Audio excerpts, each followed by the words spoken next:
What's going on, everybody? Welcome back to another episode of the Travis Makes Friends podcast. Today, I'm making friends with the one and only Dan Martell. What's up, dude? Welcome. Dude, I wish I have a shirt just like that. Same color? Yeah, it's the same shirt. I mean, probably not the same brand, but I should have wore it, and then we could have been twinsies. We could have. It's pretty close now, though. Missed opportunity. Well, we learn from our mistakes. All right. We'll write it down. I'll just next text you time. next time. Yeah, just text me. What are you wearing? True Classic is the brand. Women, yeah. True Classic. In case you guys want to send me some more t-shirts, I'll take them.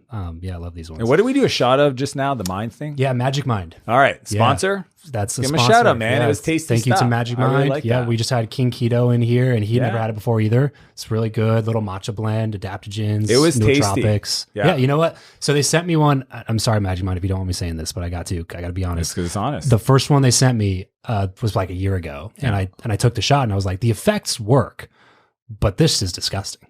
I'm not going to wake but up that every product's day and not take available this shot. anymore. Correct. All right, perfect. Yes, so the problem's been solved. No, the problem's been solved. They iterated on the product, and they sent me another package probably like 3 or 4 months ago. Cool. And I was like, all right, I'll try it again.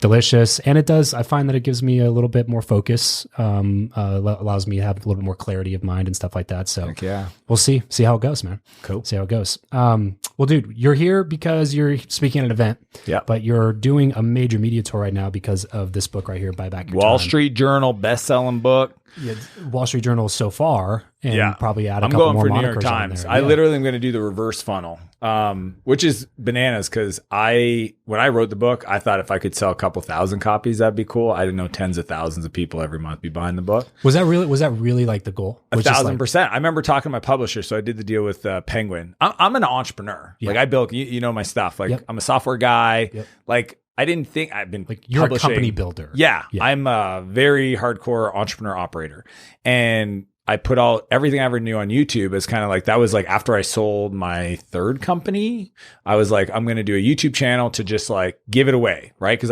honestly, I mean, Travis, the book's called Buy Back Your Time. I was sick of having the same conversation with people. How do I validate my idea? How do I choose what I'm passionate about? All these questions. And I always joke that, emails where words go to die. So I wanted to just like, I'll just do videos on how to and how I think about it and models and stuff. But, I never thought I needed to write a book. And then luckily my buddy called me up one day and said, you got to stop being an idiot. And I want to read your book. And if you had some help, would you do it? And I said, yep. So I made him, his name is Ron. I said, Ron, if I do this, you need to be the book CEO. It's kind of fun. It's like Usual Suspect, the movie.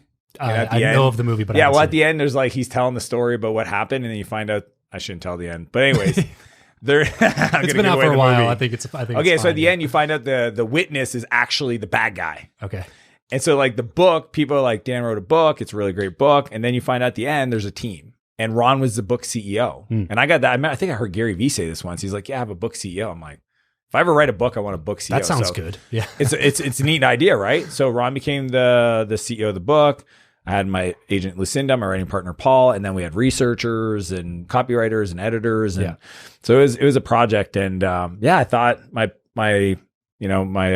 whatever they're called publisher said, I said what would be a 10 out of 10? They said if 4,000 people bought it, like that would make us happy, week one. Okay. And I think we sold like 16,000 copies. Wow. Yeah, and it's not, and this is the cool part.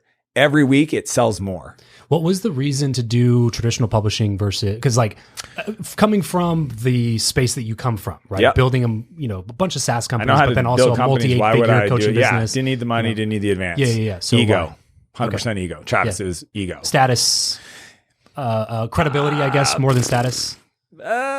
Ego. I mean, it was, it's nice to feel like the pretty girl at the party. Sure. Like, yeah. It was just to learn. Well, it's a real question though, right? Because like, it is 100% the real answer. Cause like they gave me like, I don't know if I'm allowed to say or not, but it was like 450,000. I guess that's a lot for a first time author. Yeah. But I didn't need it. Like I took the money and I kind of just invested it back into the book, and I put even my own capital. I mean, at one point, and I love my team there at Penguin Random House. No, I shouldn't say that. I love some people. Yeah. Like they had some issues with the book, but it got to the point where even like the title, there were some challenges with the title, and I almost bought out my contract. And they said, we've never had an author say that. And I go, I'm that passionate about producing a specific good thing. product that I actually want to promote. Yeah, I know that you guys do like a book a week. Yeah. This is my thing. Right. I'm going to put this out there, and if I'm not ridiculously proud of it, and I would just rather take it back and find somebody else or do it privately. And luckily they kind of walked me off the cliff. I shout out to Lucinda. She's incredible. But that's why I went with the traditional. And somebody said, it's like, if it could be a New York Times, it won't be if it's self-published. Yeah. Right. Yeah. And look, I'm friends with Chandler Bolt from selfpublishing.com. And I've got, 400 friends that have written books, and they've given me the pros and cons, self-publishing or Scribe or. Yeah, all of them. Yeah, dude, I tried to do a book with Scribe back in the day. I don't know if you've heard about them recently. Dude, they went bankrupt. Like, dude. What? Yeah. Like, boom. How recent was that? 3-4 weeks ago. No shit. Yeah. Like everybody worked there. Just one day came into work and they're in receivership. That's wild. Yeah, I don't know the whole story. I knew Jevin, the CEO, and I obviously know Tucker and Zach, who started it. Yeah, Tucker's I tried to do a deal with them like back in the day, but just their process wasn't aligned with my creative desire artistically. Yeah, they were awesome about it. Like they literally said, "Look, let's look at our hard costs, and we'll send you the money back." Like because I sent them quite a bit. But yeah, so I tried it in the past, and then decided I need a book CEO. That's how it came to be. Yeah, dude, because I go back and forth with that stuff all the time because like I hear you don't own as much of the IP or something, but then, ask me if I would do it again now. Would you do it again now? No. Okay. No way, Jose. Okay. No way. No, because I knew now I would have missed my editor because he was amazing. Okay. But I'm probably sure I could hire somebody that would have been. You know what I mean? Especially with your skill set of knowing how to hire I actually people. have met people at events that seem really talented in that space, have worked on some pretty, phenomenal books. And hey, there's a lot of talent on the market right now. No shit. Not around. That's so, wild. I did not so know. yeah, in hindsight, actually, so I run one of the largest software CEO coaching mentoring SaaS Academy. You were a client at one point. Yep. And so the team and I are writing a new book for just that audience. Yeah. And we're doing that self-published. I think we're going to go with one of those traditional, like the hybrid companies, right? Yeah. That have the infrastructure. If we want to do the, cause like that's what they sell you on is, we'll get you in the bookstores. Distribution. Yeah. And it's like, turns out the distribution's shit. They don't sell books. Right. And they're kind of honest about it. They're like, when you do a book deal, you have to put essentially, I think our book proposal was like 65 pages. It was like a real, it was like you're writing for a grant or something. 1,000%. It was exactly like good metaphor. And so, by the time you do all that work, it's like, I could just own it because if I could, I would give away bonus chapters. I would give away the audio. I would have sold for way less. Like, isn't there rules too about like how you're allowed to sell it or something? Like you would not be able to do like a free plus shipping funnel. That's the problem. Like that. Yeah. I cannot do that. Yeah. So like you can't use it as an asset for lead gen. Not the way I would have hoped to. So right now I've been toying with the team because the book has gotten so much traction and the feedback and it's having an impact way beyond I ever thought that I'm literally going to gift it to 1,000 people because I actually think that is ROI positive in the rest of my life. Yeah. Yeah. So we're just literally working. I got to go buy them at retail, dude. Like, isn't that crazy? That is insane. So like step one is call them up to my publisher to say, negotiate a bulk buy deal. Yeah. A bulk buy deal. Who's going to get the warehouse? Who's going to ship it? Book. Dude, for my own book, right? Wild. And then once I do that, then I got to go find the people I want to gift it to and then figure out how we get it in their hands. And if, gosh forbid, I want to do like an insert or a signed copy, I mean, it adds complexity through the yin yang. Huh, that's crazy, dude. These are champagne problems. I was going to say, yeah. But the nice thing though is like, at least this is a book that it's a standalone asset, right? Like it isn't like a lead into your SaaS Academy coaching business or any of the other stuff that you're doing. It's literally what I love about books like this versus just like another type of coaching book that usually as a lead magnet is like, this is a book that adds to the body of knowledge in the world. In that category. I literally read Ryan Holiday's book, Perennial Seller. Okay. So here's how I decide. Like when I decided to do, he actually did that probably 2 books ago. Oh, okay. Yeah. It's probably about 6-7 years old. I said, okay, I'm going to write a book and I'm going to like make it a thing.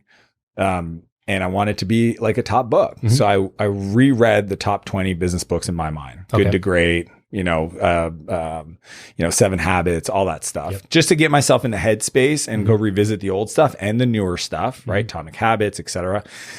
And then tried to figure out like what was the pattern I was seeing and how to like make it evergreen, like make it have a unique perspective on a thing Right. that wasn't. And that's why people are like, oh, I thought it was more for software. It's like, no. Like I've been teaching this methodology to my brother who's a home builder, my wife who runs an agency, my best friend who runs a sign company, my friends that own lawn care company. Like this is a book for podcasts or artists.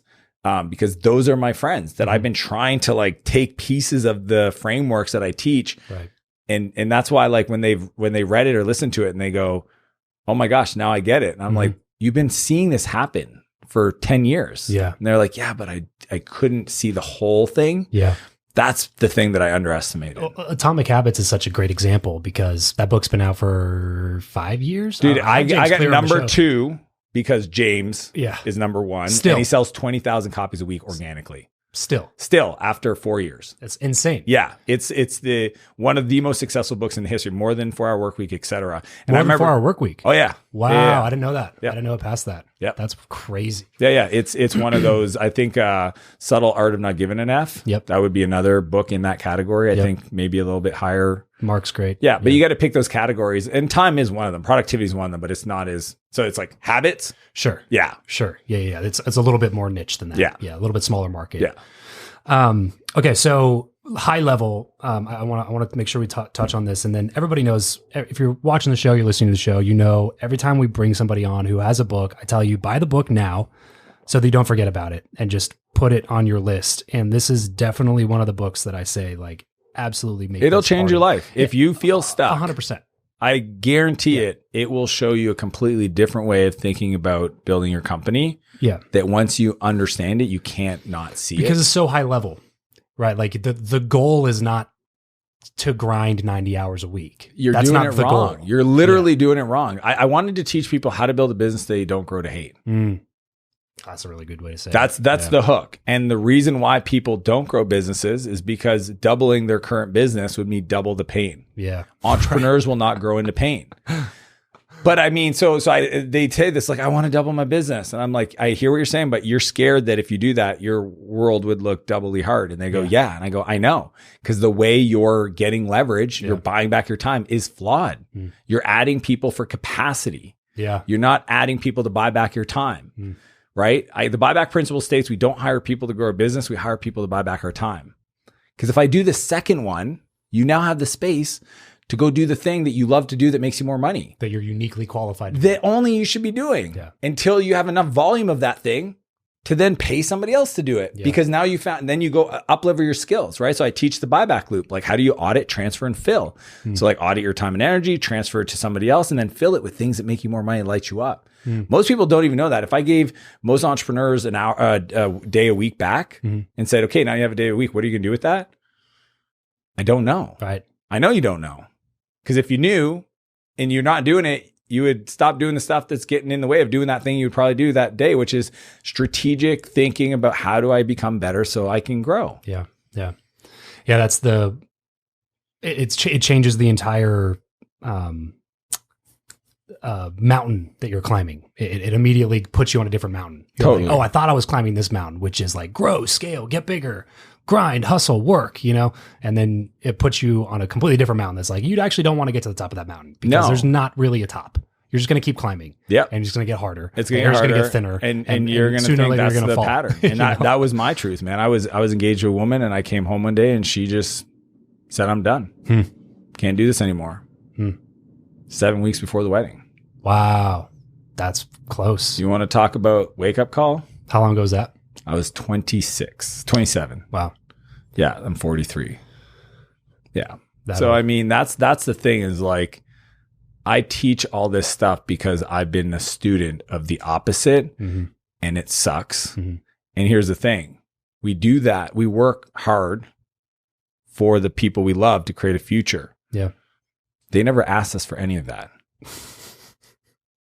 I'm laughing because you're speaking directly to me at this point. People read the book and they go, it's like, you're staring at my soul. And I'm like, I know, because I was that guy. You said you have 2 boys, right? Yeah. How old are they? They're 10. They're both 10 today. They're not twin. They're Irish twins. But this is the month that they're the same age. Oh, nice. That's they're 11 months apart. Okay. So they're both 10. Yeah. But at one point they were 2. Yeah. And 3. Yeah. And 4. And this is when you're more like heads down in your business? No, I would see. No, see, I got lucky. Like, so I was 27 when that happened to me. And then I moved to San Francisco, and I went through after that, like my identity. I mean, you imagine you're in a relationship, you're about to get married, you have this successful multi-million-dollar company. She leaves, and again, these are, I want to paint a picture. Like, I understand some of this stuff sounds like, oh, poor Dan. Company gets bought 6 months later. I become a multi-millionaire. Just Clarity? No, this was Spheric, even before Clarity. Clarity is the most recent one. And here I am in this new house we had just bought by myself. Nobody cared if I woke up. I'd had a 0-day earnout. And I was having friggin' anxiety attacks because my body was like, what did you do? So, dude, I went and saw this therapist, Manuel. He's such a funny dude. He's always like, you know what you should do? I'm like, what? He's like, do you like water? I'm like, yeah, I like water. He's like, you should get a boat. I was like, you're the best therapist ever. I'm like, I should get a boat. What he was trying to say is you should get in the ocean. What he was trying to say is take me on your boat. Yeah. He's like, you should get a boat and then invite me on the boat. I'm actually free in 2 weekends. But it was actually really good advice because of like all this like anxiety and pressure and like my world just got shattered. Yeah. My body was like, it felt like there was a weight vest. And those are multiple huge life changes. Dude, it was like not like building that company, working 100-hour weeks for 4 years. Like that was me. I was the company was me. So like losing my fiance and that whole future, and then the company where, yes, financially it was a big thing, but like personally, I did, and I don't do this anymore. And I would counsel against it. Clients I coach, I'm like, your self-worth is not tied to your business. But at that point it was. I was 28 and I had to work through that. And for a while, and this is why I'm like so passionate about this topic, is I honestly thought maybe I'm just going to have to like I'm going to have to just accept the fact that I might just be the rich uncle. And I have 2 brothers and a sister, and we have nieces and nephews. And like, I'm the guy that shows up at Christmas. My work is my wife. Yeah. Because I didn't see a way that I could be in a relationship. Yeah. You know what I mean? Like, and I just want to protect people. I was like, I don't want to hurt somebody the way I hurt my fiance. I don't want to go through that again. It's just like, I don't know if I'm meant to live this version of life. 1,000%. Yeah. Maybe that is not meant for me. Yeah. And luckily, when I moved to San Francisco, I met these guys and mentors of mine that showed me the real way to build leverage. See, like most people don't realize this, but time is a constant for every human in the world. And the output is the variable. Like how much output does a person get done? That is a variable, right? So if time's a constant and the output's variable, well, what's the missing part? It's leverage. Well, there's only 4 ways to get leverage. Nobody ever taught me this. Nobody ever explained it to me this way. It's the 4 C's: code, capital, content, and collaboration. So it's like, I call them the 4 master skills. If those are the 4 master skills of leverage, then I can achieve whatever I want as long as I understand how to master those skills. Capital, how do I use money to make more money, right? Every real estate person knows this. Most VC-backed companies know this, etc. Content, like this piece of content we're producing right now, it could be seen by 10 million more people. Does that change our lives if 10 million people watch it versus 10,000? Yeah. 0. Right. Huge leverage. But in business, I would say the equivalent would be like a playbook, right? An SOP. I document a checklist of processes for people to follow. And as long as I trained you right and you use that document, I will get the same thing from the person every time. The 4th is code. Code is my favorite right now, obviously. But like, think about automation. Think about AI, right? It's technology. Most people don't know how to use technology in their business. And then the collaboration, which is really where I spend most of my time, although I talk about the other 3 in the book, is how do you work with other people? Because people don't quit companies. They quit bosses. And most entrepreneurs, they're crazy. Like I knew I was crazy. Right. I knew I was intense, detailed. Like I knew that. But it's like, okay, well, how do I stop creating what I call emotional shrapnel? Most of the things that take our time, Travis, think about this. Sometimes it's like problems I created. Yeah. By not communicating clearly, by overreacting. Yeah. Dude, I had one of my team members call me out, like one of my direct reports, $142,000 mistake today. Like real money, right? And I go, first question, like he was beating himself up. I'm so sorry. He like messed up. And he said it like 6 times. I said, I'm going to send you a stick so you can keep beating yourself with it. He's like, haha. I go, dude, like, look, do you know what the process, where the process broke to fix the process to make sure we don't have that happen again? He goes, absolutely. I said, cool. This is a learn once. Yeah. I'm cool making mistakes. I don't love it, but at the same time, like this person's responsible for like $15 million department in my business. Like, yeah, I'm good. Yeah. Right. Like, let's get back to work, man. Yep. And like, I always tell people, sometimes we wish we had less problems, right? That's not how the world works. Yeah. What we do is we get good at dealing with bigger problems. Yeah. It's the Jim Rohn thing, right? Yeah. Don't wish the world was easier. Yeah. Wish you were better. Yeah. But think about this, like factors of 10. So like when you start, you're like a small business, you might get a cell phone bill. It's got an extra $100. I've seen people freak out as if somebody punched them in the face because of $100 overage on a cell phone bill. Mm-hmm. I would invite people to consider that maybe they should get better at non-reacting to those $100 problems and instead ask for $1,000 problems, instead ask for $10,000, ask for $100,000 problems, ask for $1 million problems. When Oprah was getting sued one time, somebody said, how does it feel? She was getting sued for the mad cow stuff. I don't know if you remember, yep. but she was like vocal about it. And then the associations of cows or whatever was suing her. And she's like, I'm just grateful to be the kind of person that could be sued for $1 billion. Like, she don't care. A little reframe. It's just, and it's really that. I think like that people show up to their team. Yeah. And if they're immature about it, that's why they have problems. Yeah. It's not their team. Like I hired that person. Either I didn't train them right. I didn't show up as a leader for them. I haven't been coaching them. I haven't been communicating clearly. That's my fault. Like I told the guy today, I was like, dude, I never worked through that with you to I could have saw that. I could have talked to you about it beforehand and I didn't. My bad. Yeah. It's like, it's not your fault. I go, it is. You report to me. Right. That's my bad. That's extreme ownership. It's real leadership. Dude, I don't go to work to have people work for me. I go to work and I work for them. To support people. Dude, I literally go to work and I say, I work for you. Mm-hmm. So then my question to you is, what do you need from me to help you do your thing? Yeah. Right. And it's never, I'm the boss. I don't like that word. I find it stupid. It doesn't make sense. It doesn't make sense. Nobody works for me. Right. We're creating a thing. It's called a company.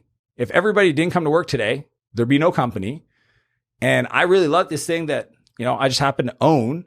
So technically I work for you guys because you're helping me build this thing. So how can I help you guys? In terms of managing philosophical skill sets, like reaction management, that to me is something that Stoics have taught. I've never heard it millennia. called that. I like that, reaction management. Yeah, it's I get what I would say. How I would describe it. It's kind of like, if I start using that in my social, you'll know where it came from. Yeah, I tell people I'll always give you credit the first time, but after that is mine. That's a good point, because sometimes I'm like, if I have to credit every person that's responsible for this idea, like 0 things. It's are 3 idea. times longer than the sentence. Yeah, exactly. Yeah, so that Stoic philosophy has been around for thousands of years. Of like, there are no good or bad events. There's the event, and then it's how you perceive the event that makes it good or bad. Yeah. If you were going to like build almost like a hierarchy of these like core philosophies that help you live a little bit better of a life, like that one, what other things would make the list besides that? Geez, I have my manifesto. Okay. So I sat down probably. This personal manifesto? Yeah. It was like, did you ever see, it's like a black and white, like words and size, and it's like, it's pretty popular poster, and it's got like, you only live one life, or like, it's got a bunch of sayings on it, and it's like square, whatever. Mm-hmm. I saw that. I think it was in New York City, and it's pretty popular. And I found the woman who actually helped the company that came up with that create it. And I hired her to work with me on mine. And she essentially went through like all my emails I ever sent, my blog posts, interviews. Wow. And she like helped me, like challenge me on like, when you say this, what do you really mean? And so there's a lot of stuff on there. First one is, what if you couldn't retire? So like I talk about build your empire, which is a big word. That's a scary word for a lot of entrepreneurs. I just want to make some money. Yeah, right. Like I don't want to build an empire. I don't want to listen to my shitty boss anymore. Yeah. But because empire to them is like a big complex thing. Mm-hmm. For me, the definition of empire is a life of unlimited creation we never have to retire from. And I think everybody should want that. I think every podcaster, artist, creative, like, don't you want to wake up every day and just create and never feel like there's a cap on that? Right. So that's why the book is so important to me, is I just really want to unlock entrepreneurship. I want to unlock creatorship, right? So what if you couldn't retire is has been driving my life for a long, long, long time. Pretty much ever. Like and I think most entrepreneurs can resonate, like real entrepreneurs can resonate with this. The idea of not retiring, it's like, even in my book, I talk about this, is like, dude, if you sold your company to retire, you'd be poolside staring at the umbrella, looking at how dumb the design is. And by noon, you would have started a new company and hired the pool boy to be your first employee. You already made an order on Alibaba. It's just like who you are, right? So why would you stop? Like, people are like, do you ever want to retire? I go, do you follow me on social media? Like, what would I retire from? Define retire. Yeah. Like, it's kind of bananas. Right. It's like, what do you want me to stop doing? Well, and that's kind of what I mean by like flipping the entire narrative upside down, because that is the goal for most people, is retirement. It's like retirement's the goal. And it's like, it should be about loving your opposite life. Goal, right? Yeah. Right. Somebody said the other day, this guy was telling, he's like, yeah, I delete social media from my phone and I reinstall it every couple of days to respond to people. Wow. Okay. Why? Well, I'm addicted. And I go, I think you're addicted to social media because you're not addicted to your life. And I just have so much going on that I don't have a window to go be addicted. Like, what are you talking about? He's like, yeah, I'd spend 6 hours on TikTok. I'm like, what?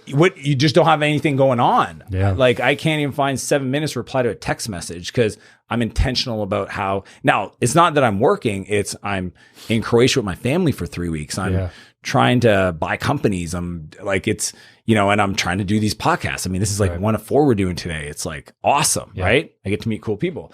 But so that would be that's in the top left of the manifesto. And there's like 13 of them. The other ones I think people resonate with that is kind of unique is become a belief collector. I'm a belief collector, man. I'll show you, Travis. Like, I want to give your audience the real deal. Okay. Please. I have different. So this is just like all the ideas I have for tweets, which isn't very long, right? But like, I just had this one this morning. No rain, no flowers. Yeah. I saw a tennis pro on TV. She had a tattoo and it said, no rain, no flowers. And I used to always say to people, I said, if you hate the rain, start a garden. Yeah. Right? Same, probably more elegant way to say it. But I collect these beliefs. Check this one out. This is all the times I've talked to my buddy, Brad. Okay. He's brilliant. It's not all the time. There's a lot of like. Oh, wow. Damn.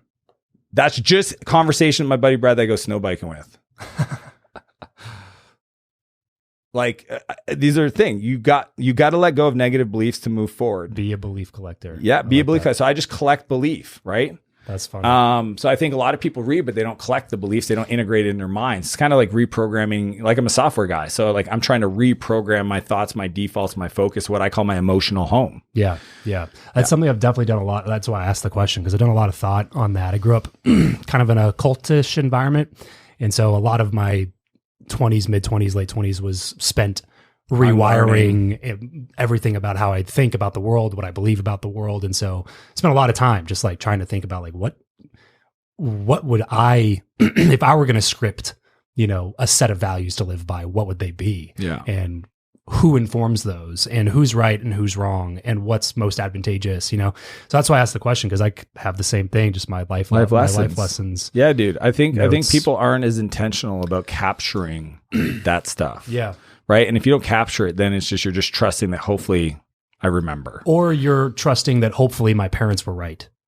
Oh, well, that's fascinating. Right? Because I mean, like, you either come up with your own, or you just listen to what people tell you are the things that you value. So the parent stuff. So like, I don't know if you know my background on that front, but like, I grew up in like serious chaos. Ended up in prison twice by the time I was 17. Almost took my life in a high-speed chase. Rehab for 11 months. And writing code, learning how to write code literally saved my life. And that's a big part of my life. The thing I'm most proud of, like, love the business stuff. I go back 2-3 times a year, talk to the kids, breathe belief into them. And the thing that I share with them, because again, they're like, I want to get out here and be sober, but like my dad's this, my mom's that, like, it's tough, right? Like, how do I make decisions when this is what I've always learned or been exposed to? And my rule is that for the big life decisions, you have to ask mentors. You cannot ask your parents. And I love my dad. He's my best friend. Like, he's so cool. We talked this morning. But if he's never done the thing I want to do, and I'm asking him, should I go to university or not? Should I start a company or not? What do you think about this guy or girl? Yeah. What about this business partner? they're going to give me advice that's going to get me the results that they got. Right. Well, that's a kind of not very smart thought. Right. You know what I mean? Like it's like, if you actually think logically, if you ask people to help you get to an outcome that they've gotten, but you don't want that outcome, right? Why are you asking? Totally. Why are you putting so much value into their opinion? Yeah, their love for you does not make them correct. No, and you don't have to be upset about it. Some people are like, "Oh, my parent doesn't believe in me." Why would you expect them to? They've never done this before. Like your need of them believing you is actually silly. You're literally speaking a different language to them. They don't get it. Dude, if I called my dad right now and I said, "Hey, we call him Fit Vic." I was like, "Fit Vic, I'm on a podcast. Tell people what I do." He just laughed. He goes, "I still don't get it." Still don't get it, man. I put my life on the internet, right? But he still doesn't get it because it's just not. And I think oftentimes I joke with him. I say, "You still think I'm a 13-year-old troublemaker?" Yeah. Right. He goes, "Well, it's hard not to see you that way, Danielle." He calls me Danielle because I grew up French, and I go, "I get it." And then, we go to my event and there's 500 people in the room and he's like, "How are these people here to see you?" I go, "I don't know. It's crazy." Yeah, they know that they're here to see you, right? Oh, dude, his first time he came to an event, he was at the pool and it was like the day before the event started and he saw people wearing the badges like pre-registration. Yeah. And he would stop people and he's like, "Do you know Dan Martell?" And they're like, "Yeah, we're in his group." And they're like, "What did he tell you to get you to come?" Yeah. And then they started like telling them about like the impact we've had on their lives. And I remember the first time he saw me on stage, I came off and he's so giggly. He goes, "You figured it out." I said, "What's that?" He goes, You're not working. Like, that's not work. I can't believe it, dude. You figured it out." And I'm like, "I know." And he's like, "That's so cool." My dad actually got to see what I try to tell people. It's like, create a life you never have to retire from. Selfish question here, because I'm a dad. Super selfish. I got a 4-year-old and I got a 2-year-old. Yeah. So anytime I'm talking with somebody who either has a great relationship with their parents or is also a parent in addition to all the other things that you do, I got to ask the questions. What do you think were a couple of things that your dad did to make sure that you guys have a great relationship now? Was that more him? Was that more you? And then what are some things that you're trying to do with your kids to make sure that kind of ends up the same way? It's a beautiful question, Travis. Thank you. Here's the truth. I think my dad and my mom did the best with what they had. My mom's adopted, 2 alcoholic parents. The fact that she's a functioning adult is beautiful. My dad, same thing, not adopted, but parents are alcoholics. The fact that he's an incredible parent to me and grandfather to my kids is awesome. My dad's never read a book on personal development. Yeah. You know what I mean? Yeah. So I just got to a point where I realized like I can either wait until he figures it out or I'll go work on me to get to a place where I don't need him to. Yeah. Right. See what I'm saying? I eventually got to a place powerful, where I didn't need to change him. Zero. Yeah. I didn't need my mom to be, I like tell mom, like I remember the first time my kid, I called her up. It was like we had, Max for like 3 months, right? And I'm driving and he's crying. He's not going to sleep. And he finally goes to sleep and I call my mom. And the first thing I say to her is, "I'm sorry." And she goes, "Why?" And I go, "I'm sitting here with Max. You had 4. Yeah. Oh my gosh. I am so sorry. Dude, right? Totally. So I just got to a place where I didn't need her or him to become anything. And then I just kept shining my light. And what I mean by that is like my dad for a long time, and I don't know why I never asked him this, he'd always punt every time I'd ask him to do like, "Hey, I'd love for you to come on my boat, just you and I." And he's like, "Oh yeah, I'll see if Diane is his wife, I'll see if Diane's available." And I'm like, "No, just you, Dad." And he's like, "Yeah, I'm busy around the thing or whatever." And I didn't know why. And I remember calling my brother Pierre and I'd be like, "Dude, does Dad ever do you ever hang out with Dad, just you and him?" And he's like, "No, man." And I was like, "Why?" He goes, "I don't know. I don't know if it's something like with Di that he has like separation anxiety." We literally couldn't figure it out. And then finally him and I sat down. We didn't corner my dad, but we kind of like said, we really we had an intervention. And we just said, "We love you. You're 71 now. We would love to like spend time with just the boys." Yeah. No ladies. Yep. And dude, so I asked, this is 20 years in the making. And finally I got my dad to agree. And we got this crazy hotel suite. We rented e-bikes. We drove around this beach community I live in or this lake community and just like we're kids. Yeah. And my dad saw how it could be. And I remember there was like a switch, and he goes, I'm sorry. I always thought it would be different. And I don't know if he was worried I was going to confront him about stuff. You know what I mean? Yeah. Like, obviously he sees what we both, even my other brother is super successful, right? Like, I won the entrepreneur award in Canada. My other brother, Pierre, won it like 5 years later. Oh, wow. And they told my dad, if your other son, Mo, wins it, we're going to give you an award. Yeah. So but like Mo's not as driven as us. I was like, don't hold your breath. Like, I love you, Mo, but Dad, you may not, we'll give it to you ourselves. And, but you know, again, it took that long to just show up and just say, be the lighthouse. Yeah. Never give up. I always want to be ready. I'm going to go do the thing to be the example, to model. Yeah. And when people around me, my friends, my brother was, you know, when I was halfway through finally figuring out business and I had a couple $100,000 saved in my bank account, my brother came to me for advice to start his first business. And I was in a position to write him a check to seed fund his home building company. Oh, that's awesome. Because instead of showing up every day telling him you should start a business, and him being like, shut up. Yeah, right. I just went and did the thing. And then when he was ready, can't help but see the results. Yeah. And I could and now I had the resources because I didn't waste energy trying to get other people to do something that they weren't ready for. I just went and did the thing. It's like people go to the CrossFit once. Sure, you know what I did today? I did a WOD. You should come to CrossFit. CrossFit's the best. CrossFit. It's like, dude, go for a couple years and show me that you're competing a little bit. Right? You know what I mean? It's like still be 83 it's like, how do you know somebody's a vegan? They don't shut up about it. It's like, come on, like just because you've been vegan for 3 weeks, like just go be an example. And then when people are curious, they're going to lean in. Yeah. And that's my philosophy on success. So yeah, I never asked my parents to be anything, just be themselves. And then I had to work through all the stuff. Cause look, I still call my dad and he asks me like these questions that I'm like, why are you asking me that? Yeah. Right. Yeah. But it has nothing to do with me. It has to do with him. So how do you view that in terms of your role as a parent now? Totally. So a lot of stuff. My responsibility to my kids is to become an emotional coach for my kids. That's it. Their success in life, this is a tough one for some parents. What they do or don't do is not a reflection of who I am as a person. I tell my kids all the time, if you're happy with your grades, cool. I don't give a crap what they say.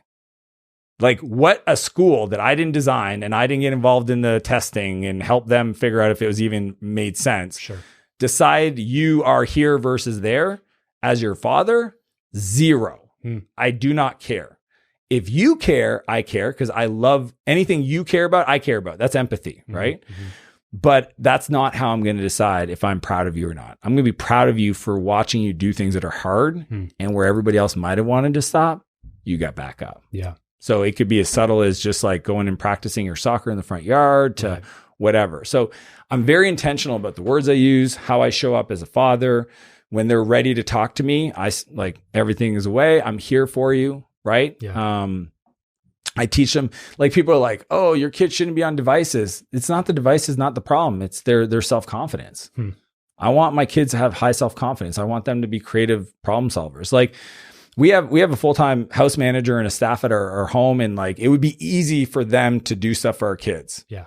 Since they were little babies, I've been very clear. I got this from Shaq. Yeah. Okay. You know what I'm talking about. I'm rich. You're not. Yeah. Betty works for me. She does not work for you. Yeah. When we hired Betty, we were very clear. You do not pick up their bags, flush the toilet when they forget, clean their rooms, nothing. Yeah. You work for Renee and I. And if you choose or want to do that, you have to ask for our permission. If they ask you to do that and you know that you shouldn't be doing it, don't do it. And like, they are like, man, the amount of parents I see like do everything. It's like they go pick up the kids when they're at preschool and they're like doing their shoes and zipping up their jackets and they think they do it out of love. It's like you're actually handicapping your kid from being well-adjusted, resourceful young men. And the way I think about it is like, do you want their, like in my case, my sons, do I want their spouse, their wives or whatever to like tie their shoes? Do I want them to be proud of the men they become, or do I want them to feel annoyed that we didn't let them learn how to cook for themselves? Like I've never cooked for my kids, dude. Do you know how crazy that is? If you ever meet Max and Noah, ask them, has your dad ever made you breakfast? The answer is no. I've sat there while they're cooking pans, making eggs, burning toast. Yeah. And they eventually figured it out themselves. I just know, like, because I was worried. Here's what happened. I was worried that at some point I would have to like bring him in the woods and run away. Like a rite of passage ceremony. Yeah, because I went through so much adversity that I was worried that they would be soft. Right. Exactly. So, and I talked to Ben Greenfield, who actually did this with his twin boys, like literally 21. Oh, I know. Yeah. So luckily I've learned this. The world is hard enough. Just allow the world to impact your kids. Your kids will be bullied at school. Your kids will have struggles on their sports team, whatever. Let them deal with it. Don't tie their shoes. Yeah. Don't always be making them food. Don't clean up their rooms. Don't flush their toilet. Like, make them come back. Yeah. And I think that is how I've been crazy intentional about making sure that I at least give them the tools to do what they want. And at the same time, whatever they want to do in life, like, dude, I'd love my kids to do whatever. I just want them to be fulfilled. I don't even want them to be happy. I think happy is a weird word. I want them to wake up and feel productive and fulfilled and give and be good humans and be kind. What they do in their careers has nothing to do with me as a person. Yeah. And I never want them to live for me. Let's go down that happiness thing for a second here, if you'll allow me to, because again, I do a lot of thinking about these types of things. And I've mostly found that to be true as well. Like, happiness is if you ask most people what they want, I think most people will probably say, I just want to be happy. But happy is such an elusive emotional state that we don't really have a ton of control over. And I find that it's mostly it's like trying to shoot a moving target off of the back of a horse with an old bow and arrow. It's just like, define happiness for me. You know what I mean? Like, so if what I joke with people and say sometimes, like, the thing the founding fathers got wrong is the pursuit of happiness. Like, for people to have life, liberty, the pursuit of happiness. Like, well, if you're pursuing happiness, you're probably never going to find it. There's other more meaningful things to pursue that I think will provide more moments of happiness. But happiness is always a momentary thing. It's never a sustainable state. So what, in your opinion, if happiness isn't the goal, what are some more meaningful goals? I mean, you bring up a good point, because like I have my buddy, Dr. Kashi, and every time I talk to him, I ask him a question. He goes, first off, we need to define every word in that sentence. You see what I'm saying? Like, maybe the creators of the United States, their word for happiness is different than what we believe it to be. Right. So it's like, I think first off, what does it mean? To me, I like the word fulfillment. You can use a different word, but I want to feel useful, right? It's the reason why if like people are like, I want freedom. It's like, poof, you're now on a beach in your favorite country and you got a place and you don't have to work and you're good all day long. 6 weeks in, you're going to be like, oh, if this is what 10 years from now, I'm going to hate myself. Like, you want variety. Yeah. You want to feel creative. You need problems. You need stuff to challenge you. Right. Yeah. So let's just figure out what that looks like. And then the other thing is I think what, happiness or fulfillment is a life of, like you talked about, emotional reaction, right? What did you call it? Reaction management. I think that's like, and this is why there's a lot of meditation, breath work, spirituality conversations. It's getting to a place where it's like mind like water.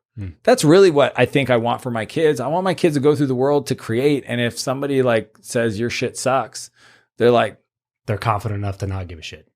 Your opinion doesn't matter. Yeah. Like, I can love you as a human, but the words that came out of your mouth do not have to resonate, sit with me, connect to me, stay with me at all. It zero does. And I appreciate that you felt the need to vocalize that for you.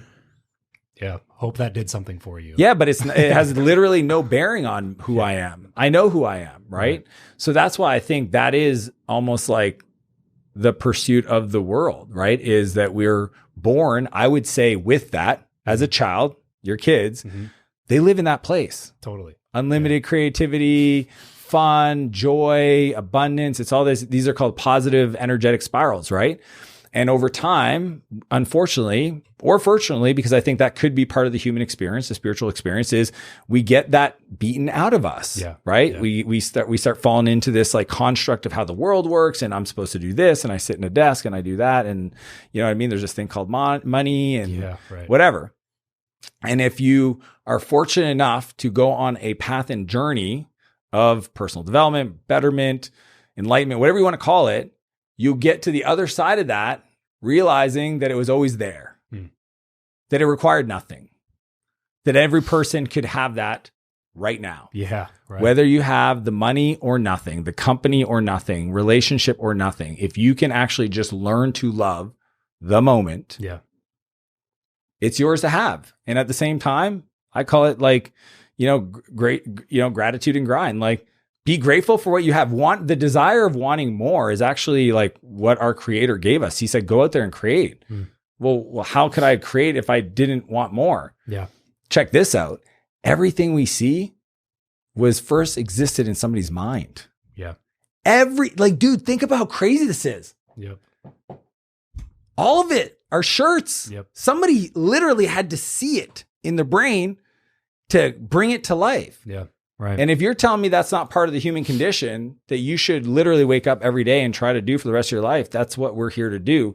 And then what that unlocks is like, when I do that, when you do your art, what's the emotional reaction to the interaction, right? The pointy edges, right? Yeah. Of like, I don't know why, but I just don't like that guy. Ooh, that's interesting. This guy, Peter Cronin, has a great saying. He says, the world will show you through people and circumstances where you are not free. Think about that. Don't lean away from it. Lean into it. As soon as you see somebody that triggers you, go, wow, fascinating. Yeah. What is it about this specific scenario for me, not for everybody else, that triggers me or upsets me or gets me to feel a certain way? Mm-hmm. Let's ask some questions. That's what I think like life is about, to get to a place where mind like water. Yeah, learn to be a third party observer of your own life. The observer frame is just such a beautiful way to look at it. How do you view your relationships, Dan? You obviously know a ton of people professionally, and you seemingly have a good relationship with your kids, your wife, your parents. You're intentional about a lot of these things. In terms of your success in life, what percentage of that would you attribute to the people that you surround yourself with? 93%. Okay. 93%. So a good amount. It's kind of like this, man. It's like, you just had Mr. King Keto here. Yeah. If I want to get fit and my buddies, the 7 other friends I spend the most time with, look like him. Yeah. I don't have to like set goals and do a meal plan. I just got to be around them, and they will vibrate at a higher energy for that specific outcome. Mm-hmm. So when I think about the way I've learned now to attack businesses and industries, I've built multi 8-figure companies in multiple different industries, back to back in record time. The first thing I do is I ask myself, who's already done it? I literally make a spreadsheet. I have this thing called the 100 people. And it's like, I need the 10 mentors that have been there in the past, right? I want the advisors, the people that are like the supporting characters, the lawyers, the event organizers, like what are the consultants? And then who are the peers? Who are the people that are 2 years ahead of me? Because the 2 years ahead of me are going to give me the innovation today. Totally. The mentors are going to show me the possibility. And then the advisors are going to be the people that help me solve these like people and infrastructure and like whatever problems. And to me, like it's all about people now. And then this is my unique approach to it is, to me, I don't believe in balance. I believe in integration. Scooter Braun calls it harmony, right? It's like my life is all things. I invest in my friends' companies. I'll give you like how, because I've been doing this for years, and people are like, how integrated is it? Okay, let me just share this. The note file you just looked at was from one of my best friends, Brad. Okay. Every Friday during the winter months, we get together and we go snow biking, which is like if a real dirt bike and a snowmobile had a baby. Yeah. I've heard it's a blast. It's the best, and it's one of my favorite things in the world. It's funny. Do you know Brant Pinvidic? No. He's a reality TV show producer out of Hollywood, but he's from Canada. Okay. And he goes up to Whistler as often as he can. And he was like, he does like adventure weekends, like almost every weekend. He's like, my favorite activity, bar none, is snow biking. It's like so fun. It's like pure powder, flowy mountain tree dodging. So cool. So Brad's my best friend. We go snow biking every Friday. I'm a first investor in his company, Pila, which is a biodegradable phone case. Also Lomi, which is a organic food, essentially dehydrator / compost machine. It's fascinating. $100 million revenue in 1 year. Okay. Gosh. So I co-invested with Jay-Z. like bananas. I grew up in a small town in East Coast Canada. That? Yeah. I remember when Matt and Brad, the co-founders, called me and they're like, hey, we're finally going to raise a round, because I asked for years. Yeah. And they're like, yeah, we got 5 million come from Jay-Z. I'm like, can you bet? What did you just say? Am I going to be so, and I sit on the board.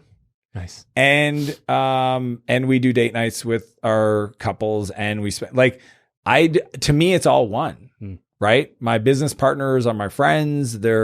I think a lot of times people keep things separate because they are not stable. I don't, you know what I'm saying? Well, it's almost like there's a scarcity mentality of like, if I'll be careful how I say this because it's not always true, but if you do business in a shady way and you're used to if you constantly have screwing shame, people if over, you have shadow, right? The freest person in the room is a person that has no secrets. Right. You have a subconscious mistrust of yourself. You don't trust yourself. So you can't get in business with your friends because you're afraid of... Because what if it doesn't work out and now our families are friends? Yeah. To me, because I've just always shown up 1,000% who I am, and when people get around me, they know what they're getting into, and I will always do good. Like, I'm very rational. It's like, here's a thing, somebody messed up. I think this is fair. What do you think? Like one of my business partners, we started this whole incubator, blah, blah, blah. And we both got busy on other stuff, and that we essentially have to wind it down. And there's like this share structure thing going on. And he put in like some money, but we got to get like the lawyers to dissolve it. And then anyways, tax reason, I'm going to use it as a loss in another company. And I go, I got to like buy your shares, but technically the business isn't worth much. What do you want to do with it? And he's like, what do you think is fair? I said, well, I mean, the truth is there's nothing there. You put in your money. I put in my money. We put in a lot of time. It didn't work out. Lesson learned. But I mean, it's not nothing. I go, what do you think? And he gave me a number and I said, done. Don't care. Ain't worth any emotional friction. That was a number he wanted. I thought it was a little bit more. Didn't matter in the grand scheme of what we're trying to create over the next 25 years. Is nothing. What you just said. Time frame. I know. That to me is the biggest deal. Yeah. And whenever I'm dealing with like interpersonal relationships or things like that, or times where I feel like I'm getting the raw end of the deal, or I'm swallowing, the majority of the loss, or like something negative happens and I'm the one that's getting kind of hit with it. That's always what I come back to, is like, I'm not in this for 6 months from now. I'm in this for 30, 40, 50 years from now. Yeah. Like that, it's such a, if your frame is in decades, then you're not making these weak decisions. That is probably one of the components of why people have a hard time with it, is because they're so short term. Yeah. It's got to be next week, right? Next month, right? How are I going to make my numbers this quarter? Right. It's like, dude, I'm trying to build a dream team of people I can create unlimitedly. Exactly. Where it's like, this will, if you still like and trust this partner in that particular business, and you're still friends, and you still have like a lot of cool things, we're going to build stuff together. But you could have sacrificed all of the potential future gain for something so teeny tiny right now. But even more than that, because this world is literally so flat. Like, what if I don't do right by them and I'm going to do another investment, and they knew I was partners with them, and they call them and that person says, he's a good guy, but when things get down to it, sharp elbows. Yeah. Then they decide to go and take the money from somebody else. Mm-hmm. People don't realize the amount of back channeling that gets done on a daily basis. It's like, if you message me and said, hey, I saw you're connected to this guy, what do you think? And I reply and I say, here's my number, call me. Yeah. You don't have to call. You know what I mean? Right. I usually go read into that, feel free to call or read into that as you wish. Yeah. I'll never say anything bad about somebody. Yeah. I just, and that happens all day long, and people don't understand it. If you truly want to build something special, you got to play the long game, and your personal reputation and brand is what's going to unlock, dude. It's never incremental. Mm-hmm. I was sharing this with my buddy Sam yesterday, because he was fascinated because he's hanging out with me these last few days. He's watching how I move through the world.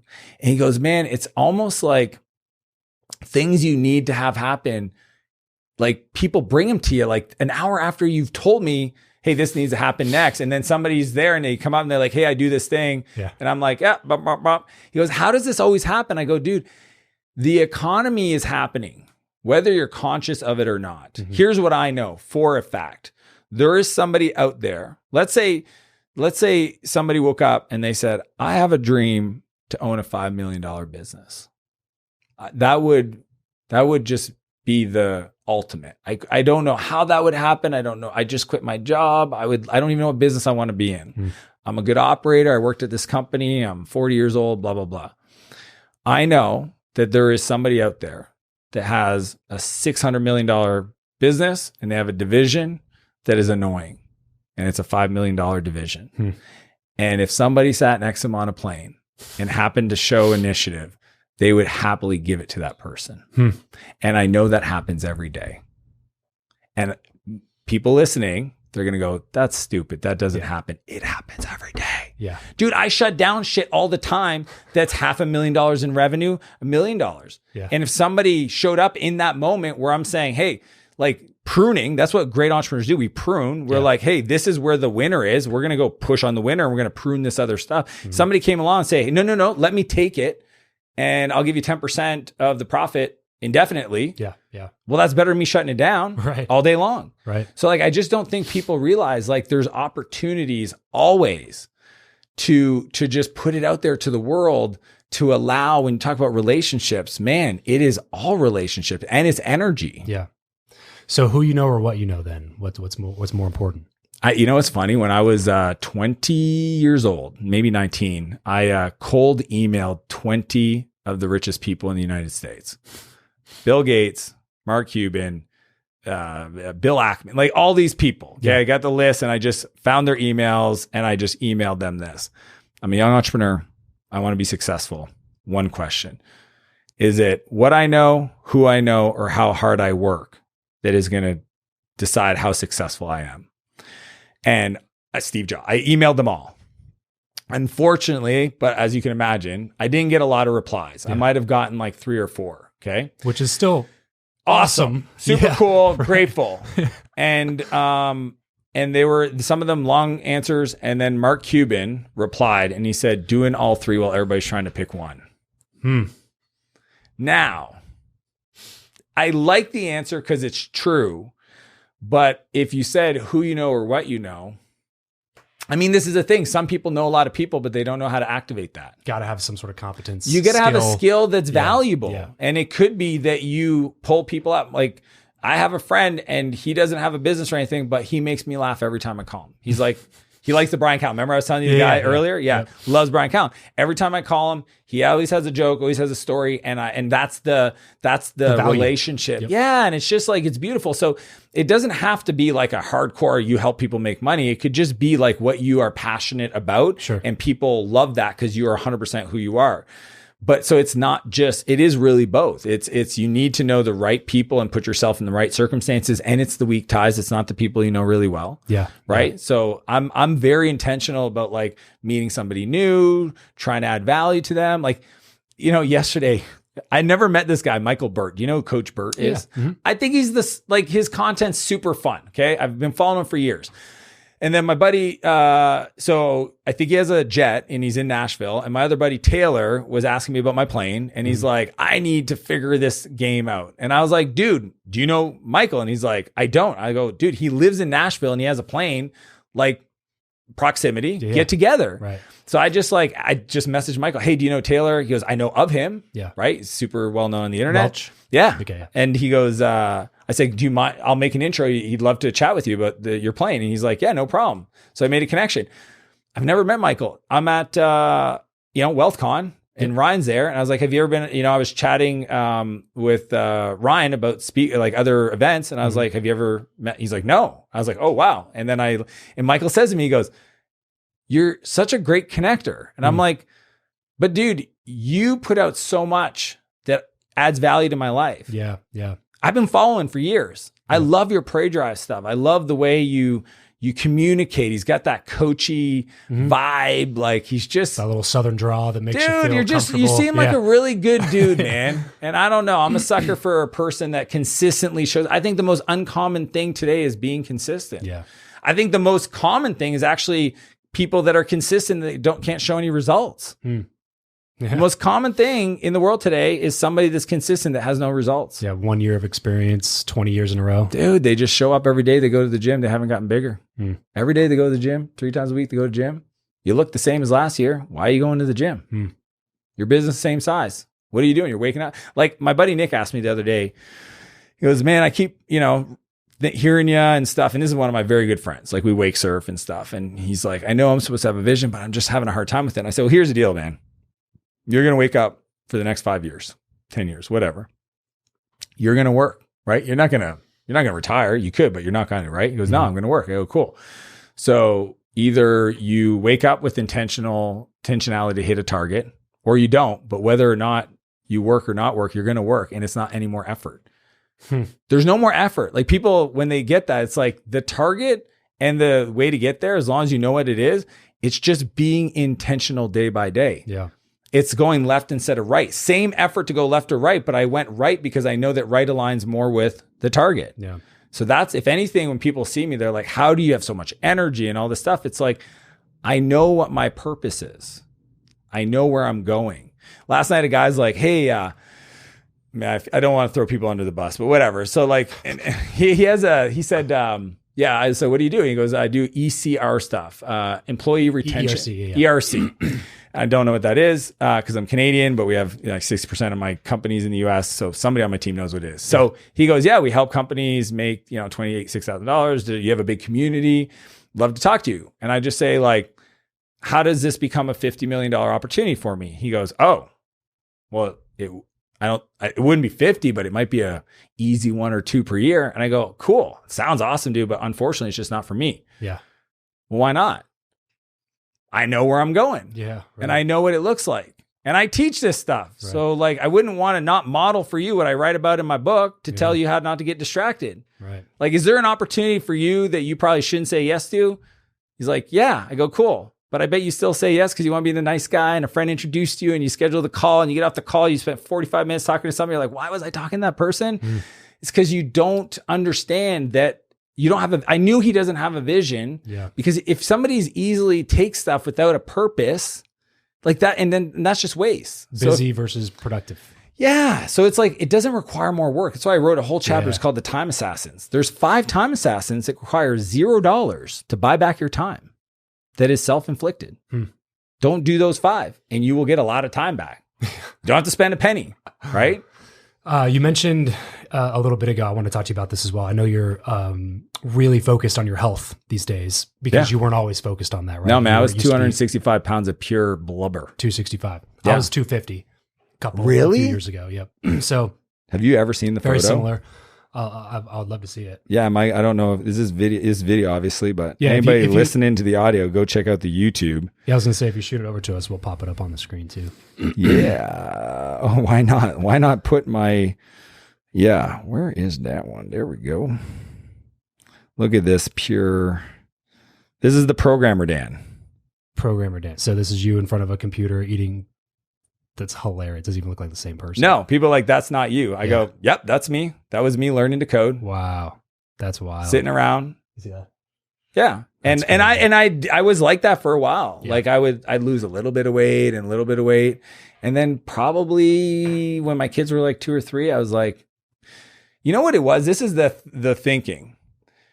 I'm the same weight. Okay. So like for maybe a year, I was the same weight, but I was heavy, right? I was probably like 40 pounds overweight, 50 pounds overweight.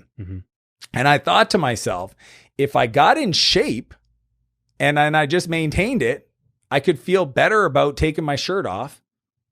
And it's the same because like I wasn't putting on weight, but I wasn't in shape. Right. So I literally just decided you're maintaining that thing, right. Which is all about identity and worth. And there's a whole lot of stuff to unlayer in regards of wealth and happiness. But that was the first kind of like, domino. Yeah. And then I realized like feeling confident allowed me to show up better in meetings. It allowed me to have more energy, more capacity. I was more available for my kids. I wasn't being like, oh, I'm so tired. I don't want to deal with this. And then my mind. So like for me, and then it was just like, I'm curious what I could do and like, where are the limits? So the Iron Man stuff started kicking in, which dude, I remember my first time, my buddy, Nick, we did a visioning exercise and on his vision board, he had an Iron Man. Okay. And I'm not one to tell people they shouldn't dream, but when I tell you like, dude,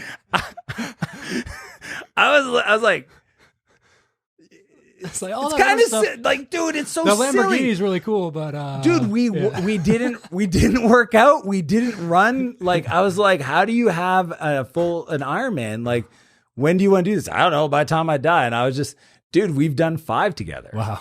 Isn't that crazy? That's awesome. So I've learned, like, shut your mouth then, like, let people dream. Yeah. And I'm grateful for him for putting it on his dream. And then, like, I started working. He kept being like, hey, come for a swim. I'm like, I can't swim. He's like, we'll figure it out. So yeah, I just think like the health for me, it's like, it's a non-negotiable. Again, I want my kids to model, right? Totally. Yeah, I'm going to show up for them the way, I'm not going to tell them what to do. I'm going to do what I'm going to do. They're going to, monkey see, monkey do. Yep. Dude, their kids have been watching their parents go to like, I used to do a lot more CrossFit. So they, like, since they were babies, put them on the floor. We're doing CrossFit. Yep. They grew up in that community every day. Mm-hmm. Renee or I would take the boys to CrossFit. Then they've been to my races, right? Now I'm doing ultras. Now the cold plunging, man, just like going in there with your little dude and just being like, I know this is going to suck, but just stay with me here. And we go down and it's like, I don't know, man. I just think, it just allows you to live a more fulfilled life. What ultras have you done? I've got my first ultra this year, in literally a month. What's the distance? 50K in Squamish, but it's 3,000 meters. It's not the 50K I have a problem with. It's 2 mountains I got to climb. Yeah, that's rough. That's the dude. All I've been doing is that changes literally going on 5 and 6 hour hikes and running down, getting dropped off on top of mountains and doing 20Ks downs. Have you lost your toenails yet? I've lost. Literally, my 2 toenails right now are deformed. Yeah. It's almost like it's kind of like a time marker because usually all my races are in like July or August, and it takes a year for it to grow back. Yeah. So like it's been years now. I'm just used to, and I thought maybe it was my shoes, so I changed shoes, but it's just part of the long distance. I did my first one last year, a 38 miler. Yeah. I think 38 would be 50K. Yeah, I was just gonna say it's probably right about that. We're doing a 39 in like a week or two with the same friends that I did the 38 with. And my toenail is like just now back to normal ish from last year. Yeah. But I do think that my shoes were completely incorrect. Yeah. And they were like 3 years old. You know what I mean? I was just like, running shoes. Just put on running shoes and go for a run. It's like, that's not how it works. So I got myself a nice pair of Hokas. That's why I moved from Asics to Hokas. I got the Speed Goats. Okay. Yeah. And that's what I'm going to be running and racing in. Yeah. The elevation change is going to be I luckily live on a mountain. So all my training is out my front door, up and down, up and down, up and down. Yeah. Yeah. It's like, not as moist though, because like Squamish is like Vancouver, like rainforest, and I live more in the desert. But it's going to suck, and it's going to be awesome and beautiful and lovely at the same time. That's the nature, right? Yeah, that's the nature of it. Like while you're doing it, it's one of those things where it's like if you're doing that and you're like you're in the military and you're training, it's like, well, this is just part of what I do. Yeah, but it's like when you're a business owner and you're just running in the middle of nowhere, and you're just continuing to run, like, why am I doing every step sucks. It's like, what? Why am I doing this again? Like I could easily be doing anything else. And there are a lot of things I would rather be doing. Totally. But the feeling that I got when I finished, and because my wife came and picked me up where we stopped running, and my son got out of the car and like ran and gave me a big old hug, and like that feeling of like, I cannot believe I just finished this because I was not trained properly. I didn't do all the things that I should have done leading up to it. You didn't hire a coach? I didn't hire a coach. I just did it. Like I decided to do it like 2 days before. Yeah. And I was in decent shape. Harder. Exactly. Yeah. I just 2 days before. I'm a masochist, Oh, 2 days before I decided to go ahead and do it. And again, I was in decent shape at the time, but not 38 miles is different. It's completely different. Yeah. Yeah. I'd never done a marathon before that. Okay. That's fascinating. Yeah. It was like when I finished it, I was surprised myself that I finished that's the it. And we started part about the midnight. body, right? Like it can take quite a bit of abuse. It taught me a lot. I opened up a massive blister on my left foot, mile 4, and then mile 20, I got some sort of like a hairline fracture on my right foot. And it was just like, again, why am I doing this? Every step's painful. This whole thing is terrible. Why am I here? But then you do it and you accomplish something that you never thought you would even attempt, let alone actually finish. Yep. And then my son comes, gives me a hug, and it's just like immediate reminder of exactly what we were talking about earlier. It's like, I never want to tell him that like, you can do whatever you want and you're capable of anything. And they go, what about you? Yeah. It's like, well, why are you 60 pounds overweight then? Dude, sometimes I don't know why, maybe it's God speaking to me, but I'm at an event and somebody's like talking to me about their team and like, I can't find good talent and all this stuff. And I'm like, you need to go look in the mirror because those talented people, they don't want to follow you. Yeah. Right. Like, let's be honest. That's what's wild, man. I'm doing, again, a lot of thinking about relationships and stuff. The name of the show is Travis Makes Friends. It was Build Your Network. We focus a lot on building professional relationships. And I was really thinking lately, because, we have some frameworks and whatever that we teach people.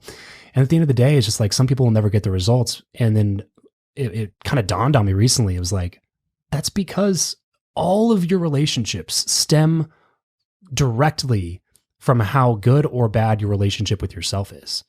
And most people, like, there's no hacks for that. You know what I'm saying? There's no, like, dude, this occurred to me. I had somebody who worked for me. Her name was Stephanie, and she was like, personal development podcast, come to the office. You need to listen to this. I just read this book, even to the point where like she would run like internal, like lunch and learns about positive. And yet she was having the most issues with other people on the team. Right. And that's when I realized like, self-development is always going to be capped by her ability of self-awareness. Yeah. And you can read all the books in the world, but if you don't learn to read yourself, none of it's going to work out. Yes. A real relationship with you. Like understand you. Yes. Because none of the external stuff, that's why for me, belief collecting is like, I'm trying to find stuff that resonates to my heart and my soul and adopt it. Right. Right. But I understand where my deficits are, where my shadow sides are, where the trauma is, where the overreaction is. Yeah. And I use those as moments to be curious to figure out what work do I need to go do. It never ends. And it's a complete reflection of how you interact with other people. Because if you don't know yourself, how do you go build relationships with people that are similar to you? Boom.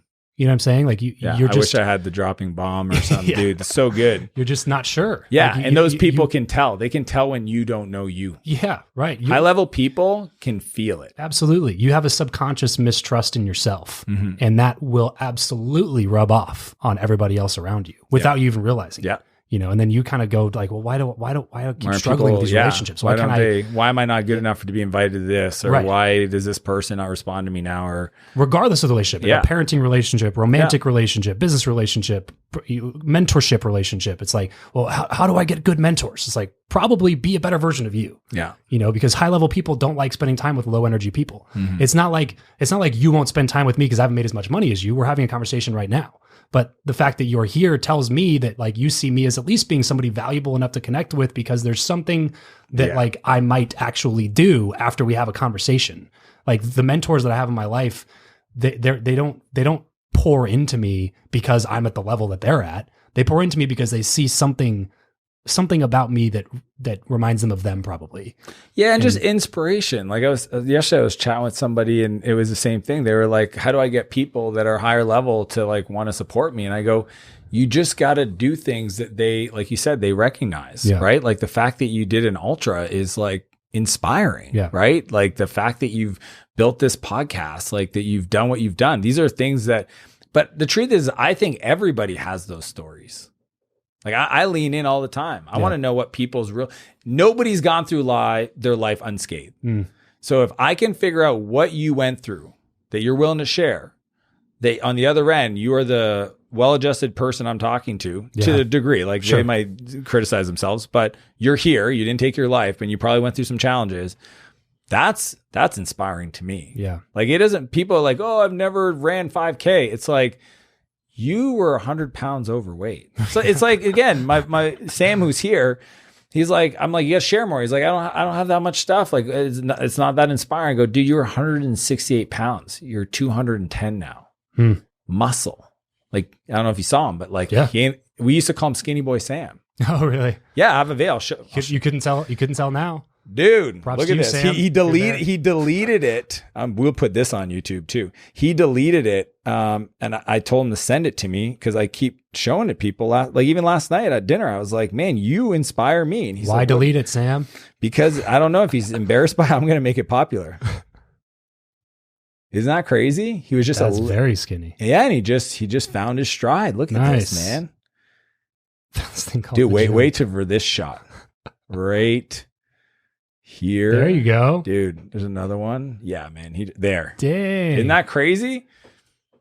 That's wild. I don't look like that. I want to look like that. It's like, dude, you took something where a lot of people feel insecure about and you made it, you use that pain and turned it into your thing. Yeah, share it. Well, listen, man, I know you got a bunch of other stuff to do. You got other podcasts and everything that you're going to be knocking out today. So I want to be respectful of your time. Before we go, last question here for you. Typically, I go like a little bit more philosophical, high level, but we've been talking about a lot of that stuff lately. So I want to ask you something just to bring it back down here. What is something that makes you laugh all the time? Like a movie, TV show, Kill comedy? Tony. Kill Tony? If you know Kill Tony, Yep. I'm a hardcore comedian fan. Okay. So watch it every night before I go to bed. What are like some like top 5 like go Kill Tony episodes or what? No, like besides Kill Tony. Oh, things that make me laugh. Yeah. You said you're a hardcore comedy fan. So it's like stand up comedy or sitcoms. Or... I just love just really honest, clever, smart. Yeah. So yeah, definitely not sitcoms. Things that make me laugh. My friends, my buddy Keith, my best friend, he makes me laugh. My friend Marty. I just like people that speak their mind. Yeah. Brad Lee makes me laugh, but he's, exactly. He just I just like people that people make me laugh. Anytime I do something ridiculously stupid, the other day I forgot to click the protein cap shaker on my thing and I went in the bathroom. My wife's getting ready. It's all white porcelain and I shook it like it was my life depended on it. And it went all over. And I'm talking like protein powder and athletic green. So green diarrhea squirts all over our bathroom. And it hits her. It hits all the white towels. And I just was like, this is crazy how dumb this is. I just have no problem laughing at myself, man. So I'd say laugh at myself, that kind of stuff. It's got to be one of the most underrated personal development things, I think. Just don't take yourself too seriously. Yeah. Listen, dude, this has been a lot of fun. Thanks so much for coming on. If you have not gotten a copy of Dan's book, do it now before you forget. Always do it before you forget. Buy back your time. And hit me up on Instagram. A lot of people message me, email me, and I put my email in there, but Instagram is my favorite. The messaging is really easy and clear. I can tag people. And if anybody wants, one of the things that I couldn't put in my editor made me cut it out, the SOPs, and I'll send it to you. The standard operating procedures for actually working with my executive assistant. It's literally the one I use, and we just sanitize all my personal stuff. Oh, great. If somebody wants it, they just got to message me EA on Instagram. Just got to follow me. Okay. And then I'll send you the direct link to the Google Doc. No opt-in, no nothing. That's at Dan Martell. 2 L's of Martell on Instagram. One T, 2 L's. EA. IE will I'll figure it out. I'll know what you mean. Yeah. DM him EA. And I'll send you the SOPs. Yeah, that's awesome. Dude, thanks so much for coming on. Dude, this is a lot of fun. Buy back your time. Buy back your time. One of the only books you're going to read this year that will actually give you more time than it takes for you to read the book. So, boom. ROI is huge. Great one. Thanks, Travis. All right, dude. This has been a lot of fun. Thanks to you. Cheers. Thank you.